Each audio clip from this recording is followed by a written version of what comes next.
ক্ষমতাচ্যুত সাবেক প্রধানমন্ত্রী শেখ হাসিনার রায়কে ঘিরে গতকাল থেকেই ধানমন্ডি ৩২-এর সামনে কিন্তু আমরা দেখেছি যে উত্তেজনাপূর্ণ পরিবেশ বিরাজ করছিল। আমরা আপনাদেরকে যদি জানিয়ে রাখি যে গতকাল যখন রায় ঘোষণার পূর্ব মুহূর্তে এখানে কিন্তু বুলডোজার নিয়ে কিছু বিক্ষোভকারীরা ঠিক ধানমন্ডি ৩২-এর অভিমুখে রওনা করেন এবং তারা কিন্তু মূল ফটকেও ঢুকে পড়েন এবং পরবর্তীতে আমরা দেখেছি যে আইন শৃঙ্খলা বাহিনীর সহায়তায় এটিকে নির্মূলের জন্য কিন্তু তারা যথেষ্ট চেষ্টা করেন। এবং দর্শক আপনাদেরকে জানিয়ে রাখি যে এই ধানমন্ডি ৩২ কিন্তু সর্বপ্রথম ভাঙা হয়েছে ৫ই ফেব্রুয়ারি এবং সেই দিন সর্বপ্রথম ক্ষমতাচ্যুত শেখ হাসিনা তিনি লাইভে এসে কথা বলার কারণে কিন্তু বিক্ষুব্ধ যারা জনতা তারা কিন্তু ঠিক সে এখানে এসে তারা প্রথমে এটাকে বুলডোজার দিয়ে ভেঙে ফেলার চেষ্টা করেন এবং পরবর্তীতে আমরা দেখেছি যে আর কিন্তু কোনো ধরনের হামলার শিকার হয়নি। এবং গতকাল ক্ষমতাচ্যুত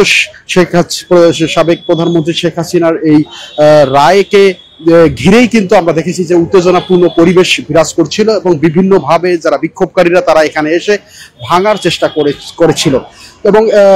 আমরা দেখেছি যে কালকে সারাদিন ব্যাপী এখানে হাজার হাজার উৎসুক জনতা তারা এখানে এসেছেন এবং এসে কিন্তু তারা এটাকে ভেঙে ফেলার চেষ্টা করেছিলেন। তবে পরবর্তীতে আইন শৃঙ্খলা বাহিনীর সদস্যদের সহায়তায় কিন্তু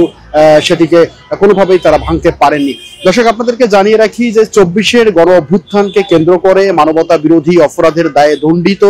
সাবেক প্রধানমন্ত্রী শেখ হাসিনা এবং একই সাথে সাবেক স্বরাষ্ট্রমন্ত্রী আসাদুজ্জামান খান কামাল এবং সেই সাথে সাবেক পুলিশের ডিআইজি চৌধুরী আব্দুল্লাহ মামুন এবং এই তিনজনকে কিন্তু অভিযুক্ত করে মানবতা বিরোধী অপরাধ ট্রাইব্যুনালে একে কিন্তু তাদের বিচারাধীন দীর্ঘদিন ধরে চলছিল এবং কালকে সর্বশেষ চূড়ান্ত রায়কে ঘিরেই কিন্তু আমরা দেখেছি এই উত্তেজনাপূর্ণ পরিবেশ বিরাজ করছিল। তবে আজকে আমরা এই মুহূর্তে যদি ধানমন্ডি ৩২-এর সর্বশেষ পরিস্থিতি আপনাদেরকে জানানোর চেষ্টা করি তাহলে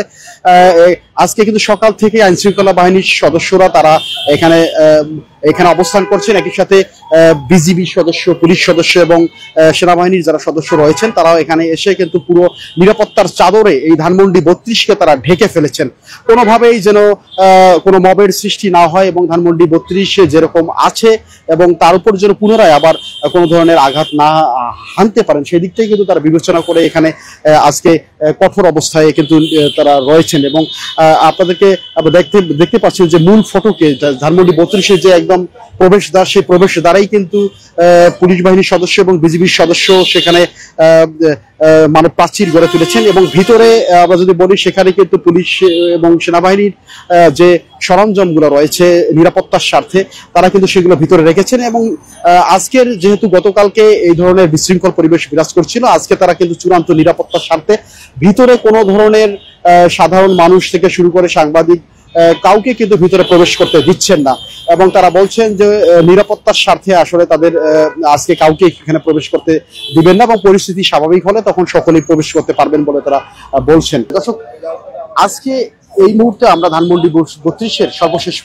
পরিস্থিতি আপনাদেরকে ব্রেকিং নিউজের মাধ্যমে জানানোর চেষ্টা করলাম।